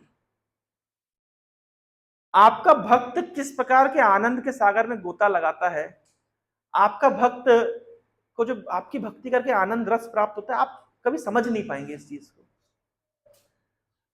जानते कृष्ण, जब तक आपके ऊपर श्रीमती राधा रानी की कृपा नहीं होगी, सोचिए कौन क्या कह रहा है? रुक्मिणी कृष्ण को कह रही है कि जब तक आपके ऊपर राधा रानी की कृपा नहीं होगी, तब तक आप भक्त के हृदय के भाव को समझ नहीं पाएंगे। कृष्ण ने कहा, अरे ये बात तो मैं पहली बार सुन रहा हूं। ये बात कृष्ण कह रहे, मैं पहली बार सुन रहा हूं कि मुझे राधा रानी कृपा की आवश्यकता है भक्त के हृदय के भाव को समझने के लिए। तो उन्होंने कहा, रुक्मिणी और बताओ, और बताओ, कैसे मैं राधा रानी के भाव को समझ सकता हूं, कैसे मैं उनकी कृपा प्राप्त कर सकता हूं? तो रुक्मिणी कृष्ण कह रही है कि जब तक आप राधा के भाव को अंगीकार करके अपना ही भक्त बन करके अपनी ही भक्ति नहीं करेंगे, आप भक्तों के हृदय के भाव को कभी समझ नहीं पाएंगे। और तब भगवान कृष्ण ने हृदय में प्रतिज्ञा ली कि अब मुझे राधा भाव को अंगीकार करके अपना ही भक्त बन करके आना पड़ेगा, क्योंकि मैं अपने ही भक्तों के हृदय के भाव को समझ नहीं सकता। जब तभी मैं सर्वज्ञ हूं, लेकिन फिर भी भक्तों के हृदय के भाव को मैं तब तक नहीं समझ सकता जब तक मैं भक्त भाव में नहीं आता। और तब भगवान ने विचार किया कि अब मुझे कैसे आना पड़ेगा? चैतन्य महाप्रभु के रूप में आना पड़ेगा। ऐसा लोचन दास ठाकुर चैतन्य मंगल ग्रंथ में लिखते हैं। एक छोटा सा सिद्धांत में आप लोग को बता करके अपने वक्तव्य को विराम दूंगा। हम सब कहते हैं कि राधा रानी की कृपा, राधा रानी की कृपा, ब्रज में राधे राधे बहुत चलता है। कभी कभी लोग प्रश्न भी पूछते कि हमें राधे राधे जप करना चाहिए कि हरे कृष्ण महामंत्र जप करना चाहिए। हम लोग जीव हैं और साधक हैं, हमारे लिए युगल उपासना कही गई है। राधा कृष्ण का युगल मंत्र हमारा अधिकार क्षेत्र है, राधा और कृष्ण की युगल उपासना। भगवान कृष्ण केवल राधा रानी को अकेले पुकार सकते हैं, राधा रानी कृष्ण को पुकार सकते हैं, लेकिन हमारे लिए क्या है नियम, हमें युगल उपासना करनी है। जब हम हरे कृष्ण महामंत्र करते हैं, इसमें राधा रानी का नाम भी है और कृष्ण का नाम भी है, ये युगल उपासना है, राधा और कृष्ण की सम्मिलित उपासना।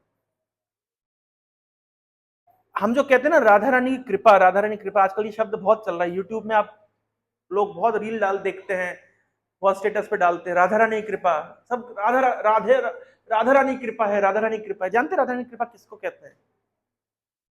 जिसको ये जो राधा रानी की कृपा है, क्या तत्व है ये, ध्यान से सुनिएगा। जिस चीज को हम राधा रानी की कृपा कहते हैं वो क्या है? हम सभी के अंदर स्वाभाविक रूप से प्रवृत्ति है अपनी इंद्रियों को संतुष्ट करने की। मानते इस बात को? धर्म के नाम पे जो कुछ भी चलता है संसार में, वो भगवान की प्रसन्नता के लिए नहीं है, अपने स्वार्थ के लिए है। इसलिए उसको कैतव धर्म कहा गया है, चीटिंग रिलीजन कहा गया है।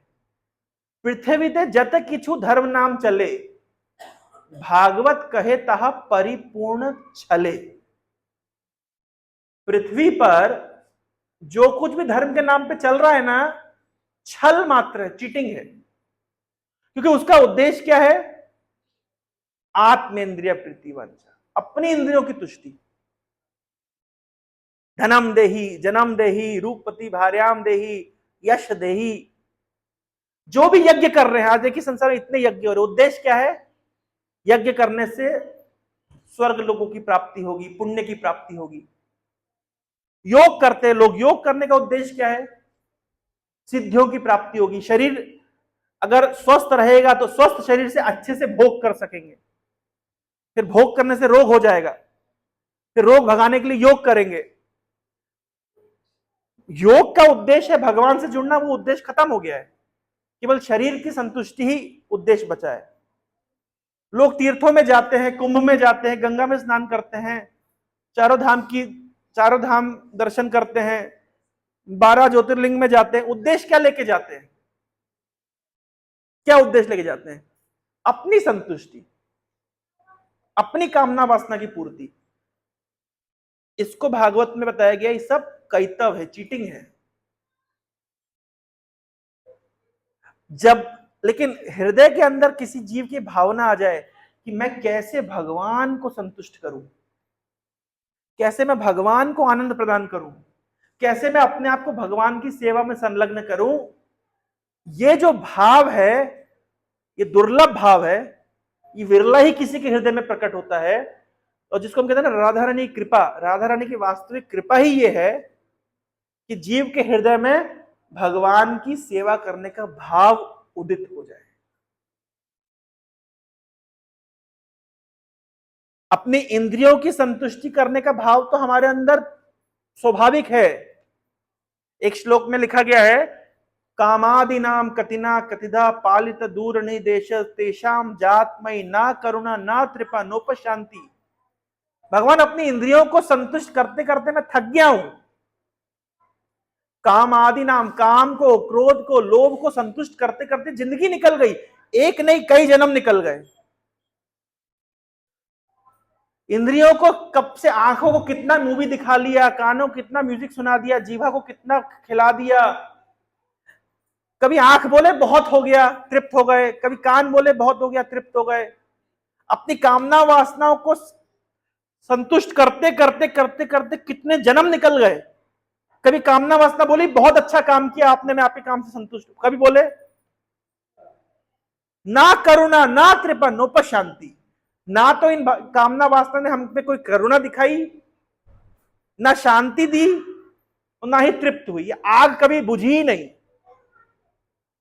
तो भक्त कहता है कि भगवान अब बहुत दिनों के बाद में साधुओं की कृपा से, वैष्णवों की कृपा से मेरे मन में भाव आया है कि हे यदुपति, हे भगवान कृष्ण, अपनी इंद्रियों की तुष्टि तो मैंने जन्म जन्मांतर कर ली, एक जीवन मुझे मिला है, अब मुझे आपकी संतुष्टि करने का अवसर प्रदान करिए। आपकी से मैंने इंद्रियों की सेवा करते करते जिंदगी निकाल दी, कई जन्म निकाल दिए, परिवार की, समाज की, देश की, कहां कहां की सेवा कर ली, कभी संतुष्टि नहीं मिली। कृपा करके मेरे हृदय में आपकी सेवा करने का भाव जगा दीजिए। जीव के हृदय में ये जो भगवान की सेवा करने का भाव उदित होता है, ये है राधा रानी की वास्तविक कृपा। इसको हम कहते हैं ना राधा रानी कृपा। राधा रानी कृपा प्राप्त होना मतलब अब इंद्रियों को तुष्ट करने की भावना नहीं बचेगी, अब भगवान की सेवा करने की भावना हृदय में उदित होगी। तब समझना चाहिए कि राधा रानी की कृपा प्राप्त हुई। कई बार लोग प्रश्न पूछते, बहुत फेमस होता है कि राधा ने कृष्ण की ज्यादा भक्ति करी कि मीरा ने? क्वेश्चन उठता है, लोग बोलते हैं ना कि मीरा बड़ी भक्त थी कि राधा रानी? अरे मीरा के हृदय में भी कृष्ण की सेवा करने का भाव जिसकी कृपा से आया है, वो है श्रीमती राधा रानी।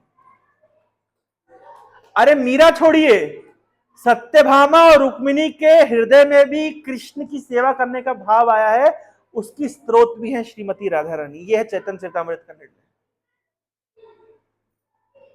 अगर भगवान की पटरानियों के हृदय में भी भाव है कि हम कृष्ण की सेवा करें, इस भाव की देवी कौन है, कहां से यह भाव उदित हुआ है? यह श्रीमती राधा रानी की कृपा से भाव उदित। और वो राधा रानी की कृपा हम जीवों तक गुरुदेव के माध्यम से आता है, प्रभुपाद जी के माध्यम से आया है।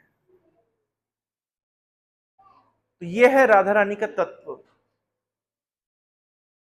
तो यही बात रुक्मिणी कृष्ण को कह रही हैं, कृष्ण अगर आपको आपके भक्तों की महिमा को समझना है तो आपको भी राधा रानी कृपा प्राप्त करनी पड़ेगी। राधा रानी के भाव को अंगीकार करके आपको आना पड़ेगा, अपना ही भजन करना पड़ेगा, तब आप समझेंगे कि आपकी भक्ति में क्या रस है। हरे कृष्णा कृष्णा कृष्णा हरे हरे, हरे राम राम राम हरे हरे। किसी के मन में कोई जिज्ञासा, कोई प्रश्न?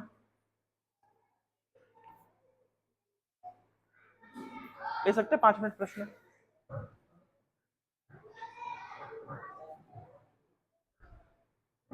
जी, ये भक्त और योगी, गीता में भगवान को योगेश्वर कहा गया है, इसमें क्या अंतर है? भक्त कौन है, योगी कौन है? देखिए, भगवत गीता में एक्चुअली भगवान ने तो बहुत धीरे धीरे पहले योगी योगी योगी योगी बोल करके लास्ट में भक्ति तक लेके गए। सभी प्रकार के योग में भक्ति योग श्रेष्ठ है। लेकिन प्रभुपाद जी की कृपा है कि पहले ही जगह पे जहां योग आया, प्रभुपाद भक्ति योग डाल दिया। तो आप ऐसे कान पकड़िए कि ऐसे कान पकड़िए, बात पहुंचना वहीं पे है। तो कभी कभी लोग आक्षेप करते कह रहे जहां कृष्ण ने योग कहा है वहां पे भी प्रभुपाद जी ने भक्ति जोड़ दिया। नहीं, कृष्ण क्या कहना चाहते हैं ये प्रभुपाद जी ने डायरेक्टली प्रस्तुत कर दिया। भाई कृष्ण यही कहना चाहते हैं, क्योंकि आगे चल के कृष्ण वही लेके आने वाले हैं। तो व्यक्ति आजकल कलयुग के लोग हैं, नहीं समझ पाए, आगे नहीं पढ़े, पूरा नहीं पढ़े, समझे नहीं समझे, तो प्रभुपाद जी ने बड़ा सरल बना दिया कि भाई कृष्ण जहां योग की बात कर रहे, भक्ति योग की बात कर रहे, और कोई योग की बात नहीं कर रहे। परम पूज्य राधानाथ महाराज एक अच्छा उदाहरण देते हैं कि हम जिसको लोग समझते हैं कि गीता में कई प्रकार के योग हैं, आप किसी प्रकार से भी कृष्ण तक पहुंच सकते, कर्म योग, ध्यान योग, ज्ञान योग, भक्ति योग। लोग कहते हैं अलग अलग है, लेकिन गीता में अलग अलग नहीं बताया गया। कर्म योग मतलब कृष्ण के लिए कर्म करना, ध्यान योग मतलब कृष्ण का ध्यान करना, ज्ञान योग मतलब कृष्ण विषय ज्ञान प्राप्त करना। तो अलग कहां है? तो गीता में कोई और योग की चर्चा वास्तव में हुई ही नहीं है। गीता में एक ही योग की चर्चा हुई है, शुद्ध भक्ति। और यही बात प्रभुपाद जी अपने पहले ही चैप्टर खोलिए तो आपको भक्ति का उपदेश कर देते हैं। और अगर कोई नहीं, प्रभुपाद जी के तात्पर्य से नहीं जाना चाहता है, अलग से जाए समझ ही नहीं पाएगा कृष्ण बोल कर, इतना कंफ्यूजन हो जाता है। लेकिन कृष्ण लास्ट में एक ही चीज लेके आ रहे हैं, सर्वधर्मान परित्यज्य माम एकम शरणम व्रजा हम त्वाम सर्व पापे विमुक्ष्यामि मा शुचा। तो अल्टीमेट एंड क्या है? भक्ति योग। यही सार है गीता का। और हमारी संस्था में ऐसे महान आचार्य हुए हैं, ऐसे जिन्होंने कई एंगल से, प्रभुपाद जी ने डायरेक्टली स्टेब्लिश किया। जो लोग सोचते नहीं नहीं गीता में तो योग, अलग अलग योगों का वर्णन है, तो उन्होंने ऐसा भी निवारण कर दिया कि अलग अलग योगा है, लेकिन इसका अल्टीमेट एंड क्या है? भक्ति। जैसे मान लीजिए योग की पूर्णता क्या है? कि ध्यानावस्थित तद्गतेन मनसा पश्यन्ति यम योगिनः। योग की पूर्णता है कि योग के मैच्योर स्टेज में, योगारूढ़ अवस्था में योगी भगवान का साक्षात दर्शन प्राप्त करे। अभी भगवान साक्षात आपके सामने आ गए, अभी आप क्या करेंगे? भगवान आपके सामने आ गए, आप क्या करेंगे? क्या करेंगे? भगवान आपके घर आ गए, क्या करेंगे? आसन देंगे, खिलाएंगे, पिलाएंगे, स्तुति करेंगे। अभी क्या कर रहे हैं? आसन दे रहे हैं, खिला रहे, पिला रहे, स्तुति कर रहे हैं। तो योग का परफेक्शन क्या है? भक्ति। चाहे वो ध्यान योगी क्यों ना हो। लेकिन लोग इसको समझ नहीं पाते हैं। ध्यान योग का या अष्टांग योग का बाई प्रोडक्ट होता है सिद्धियां। भक्त लोग सिद्धियों के प्रति आकर्षित नहीं होते, ये सब डिस्ट्रैक्शन है। भक्त चाहते हैं भगवान के साथ प्रेम का विनिमय।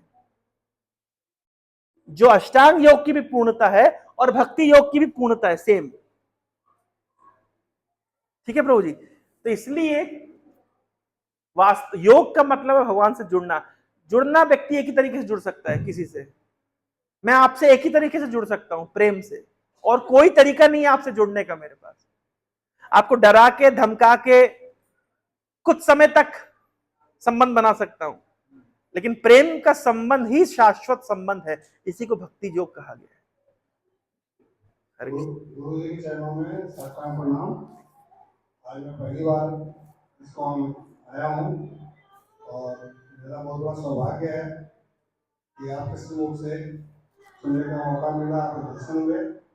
एक शंका मेरे मन में भी हो गई है कि मैं जो रोज सुबह रात में पूजा करता हूँ, जैसा कि आपने बताया कि राधे राधे बहुत चला हुआ है, तो 5 मिनट राधे राधे और राम राम मैं जाप करता हूँ, लेकिन मेरे को ऐसा लगता है कि वो कुछ कहीं गलत हो रहा है। जैसा कि आपने कहा कि कृष्ण को अधिकार है, वो राधे के नाम ले सकते हैं, तो कृपया मार्गदर्शन जी। बहुत अच्छा प्रश्न है आपका। मैंने जैसे कि बताया, साधना युगल उपासना है ना। ये भाव में आजकल ये बहुत विचार चल रहा है कि हम युगल उपासना नहीं करके डायरेक्टली, है ना। आप देखिए, हम गौड़ीय वैष्णव है, हम चैतन्य महाप्रभु के अनुयायी हैं। हम किसके भक्त जानते हैं? गौड़ीय वैष्णव कृष्ण के भक्त नहीं है, हम राधा रानी के भक्त हैं। हमारा भाव राधा रानी के प्रति है। हम राधा रानी को संतुष्ट कैसे करते हैं? कृष्ण को पुकार के हम कृष्ण की सेवा करके किसको प्रसन्न कर रहे हैं? और जो राधा राधा जप करते हैं वो किसको खुश करेंगे? कृष्ण को। हम कृष्ण कृष्ण पुकार रहे हैं क्योंकि हमारा उद्देश्य क्या है? हमारी स्वामिनी है श्रीमती राधा रानी। हम बोलते नहीं इस बात को, ऐसा लगेगा, लोगों को लगेगा इस्कॉन मतलब कृष्ण भक्त। श्रील भक्ति सिद्धांत सरस्वती हमारे प्रभुपाद जी के गुरु महाराज ने स्पष्ट किया है, गौड़ीय वैष्णव मतलब हम राधा रानी की टीम के लोग हैं। हमारे सभी आचार्य राधा रानी की मंजरी भाव में हैं, राधा रानी की सखियां हैं, राधा रानी की सेविकाएं हैं। वही हमारे परंपरा में गुरु वर्ग के रूप में प्रकट हुए हैं। और अगर हमें राधा रानी को संतुष्ट करना है तो हमें अपने आप को कृष्ण की सेवा में संलग्न करना पड़ेगा। आध्यात्मिक जगत में भी जब अगर हम जाएंगे तो हमारे गुरु वर्ग हमें कृष्ण की सेवा में नियुक्त करेंगे। तो ये है प्रॉपर चैनल। युगल उपासना एक साधक का अधिकार है, युगल उपासना। लेकिन क्योंकि हम लोग अधिकतर क्या होता है, जैसे इस्कॉन एक संस्था है, आप एजुकेशन प्राप्त करते हैं ना तो आपको एक प्रॉपर संस्था चाहिए होती है, स्कूल, इंस्टीट्यूशन, कॉलेज चाहिए होता है, टीचर चाहिए होते हैं, पुस्तकें चाहिए होती है, मार्गदर्शन चाहिए होता है, एग्जाम होता है। इस्कॉन में वो सब कुछ आपको प्राप्त होता है। आपके पास शिक्षक है, टीचर्स हैं, आपके पास इंस्टीट्यूशन है, आपके पास रेगुलर नियमित कक्षाएं लगती है, एग्जाम होते हैं, तब जाकर के हम पास होते हैं। लेकिन आप बताइए, क्या हम केवल यूट्यूब वीडियो देख करके ज्ञान प्राप्त करते हैं? नहीं। किसी को डॉक्टर बनना है तो क्या केवल यूट्यूब देख करके डॉक्टर बनता है? नहीं। तो भारत में बहुत बड़ी समस्या है कि लोग एक प्रामाणिक संस्था के पास जाकर के सिस्टमेटिक तरीके से ज्ञान प्राप्त ना करके सोचते हैं हम यूट्यूब के हिसाब से भक्ति कर लेंगे। अरे आप यूट्यूब देख करके डॉक्टर नहीं बन सकते, आप यूट्यूब देख करके आईएएस नहीं बन सकते, आप यूट्यूब देख करके चार्टर्ड अकाउंटेंट नहीं बन सकते, आप यूट्यूब देख करके कोई एजुकेशन प्रॉपर तरीके से प्राप्त नहीं कर सकते। तो क्या आध्यात्मिक ज्ञान केवल यूट्यूब देख करके, रील देख करके हो जाएगा? यह है भारत की विडंबना। हम कहते हैं कि नहीं, आप यूट्यूब के माध्यम से आपका आकर्षण हुआ अध्यात्म में, बहुत अच्छी बात है। भाई कोई व्यक्ति ने रील देखी कि चार्टर्ड अकाउंटेंट ऐसा होता है, कि आईएएस अफसर ऐसा होता है, तो मुझे आईएएस बनना है। पर आप यूट्यूब पर निर्भर नहीं रहेंगे। अब आप यूट्यूब छोड़ करके एक कोचिंग इंस्टीट्यूट ज्वाइन करेंगे, सिस्टमेटिक तरीके से पढ़ाई करेंगे, तब जाकर के उस एग्जाम को निकाल करके आप वहां पर पहुंचेंगे। तो उसी प्रकार से यद्यपि हम यूट्यूब के माध्यम से, रील के माध्यम से अध्यात्म में हमारी रुचि हुई है, हम आए हैं, लेकिन अब उसी पर निर्भर नहीं रहना चाहिए। हमें क्या करना चाहिए? एक प्रामाणिक इंस्टीट्यूशन में सिस्टमेटिक तरीके से, जैसे कॉलेज में सिस्टमेटिक पढ़ाई होती है, वैसी अध्यात्म की पढ़ाई सिस्टमेटिक है। और बहुत लंबा रास्ता है ये। इस संसार की कोई वस्तु को प्राप्त करने के लिए आप 4 साल, 5 साल, 8 साल, 10 साल पढ़ते हैं, और यहां हम बातें क्या कर रहे हैं? भगवान की सेवा में संलग्न होने की बातें कर रहे हैं। सरकार की सेवा में लगने के लिए कितने साल पढ़ना पड़ता है? जो सरकारी नौकरी कर रहे हैं, कितने साल स्कूलिंग करी, कॉलेज किया, कोचिंग करी, एग्जाम निकाला, तब जाकर के सरकार की छोटी सी नौकरी व्यक्ति प्राप्त करता है। और यहां हम अखंड, अनादि, अनंत ब्रह्मांडों के स्वामी की नौकरी की बात कर रहे हैं, तो कितना हमको मेहनत करने की आवश्यकता है। तो इसलिए एक इंस्टीट्यूशन में, दूसरी बात, आप YouTube देख के आज भक्ति किए, कल नहीं किए, कौन पूछ रहा है? आप नियमित रूप से इस्कॉन में आते हैं, एक दिन गायब हो जाएंगे, 4 आदमी फोन करे, प्रभु जी आज नहीं आए, क्या बात है? फोन लगा के सब पूछा, जब हो रहा है, गीता अध्ययन हो रहा है। ये जो आप लोग, हम ये पुश किया जाता है, भक्ति में आगे बढ़ाने के लिए जो पुश मिलता है, ये इस्कॉन के अलावा कहीं नहीं मिलता। और देखिए, मन अच्छा है, यूट्यूब में देख लिया, ठीक है, नहीं मन अच्छा है तो नहीं किया। लेकिन इस्कॉन में जब आप जुड़ते हैं ना, तो भक्त लोग मार्गदर्शन करते हैं, एक एक समस्या सुनते हैं, समाधान देते हैं, भक्ति करना सरल हो जाता है। ऐसा कहा गया है, कलयुग में संघ शक्ति कलौ युगे। ऐसा कहते हैं कि अन्य युगों में, त्रेता युग में मंत्र शक्ति थी, कि सतयुग में ध्यान में शक्ति थी, लेकिन कलयुग में शक्ति कहां है? संघ शक्ति कलौ युगे। संघ में शक्ति है, अकेले हम नहीं कुछ कर सकते, संघ में शक्ति। इसलिए कलयुग में हर काम संघ में होता है। अब अकेले जाकर के किसी ऑफिस के सामने, फैक्ट्री के सामने जिंदाबाद मुर्दाबाद करिए, पुलिस वाला मार के भगा देगा। और 500 1000 आदमी जाकर के जिंदाबाद मुर्दाबाद करेंगे, उसकी बात सुनी जाएगी। तो अकेले आगे हम भगवान को मनाएंगे तो भगवान शायद ना रीझे, सारे मिलके बोलेंगे हरे कृष्णा कृष्णा कृष्णा हरे हरे, हरे राम राम राम हरे हरे। तो भगवान को मानना पड़ेगा। तो कलयुग में संघ में शक्ति है, इसलिए संघ में रह करके भजन करना बहुत सरल हो जाता है। तो मेरा अनुरोध है, प्रभु जी आप पहली बार आए हैं, अब आप नियमित आते रहिए और जुड़े रहिए, आप निश्चित रूप से बहुत अनमोल रत्न प्राप्त करेंगे। हरे कृष्ण। समय हो गया है, और किसी के मन में कोई जिज्ञासा, लास्ट कोई क्वेश्चन किसी के मन में? ठीक है, बहुत बहुत धन्यवाद। हरे कृष्णा।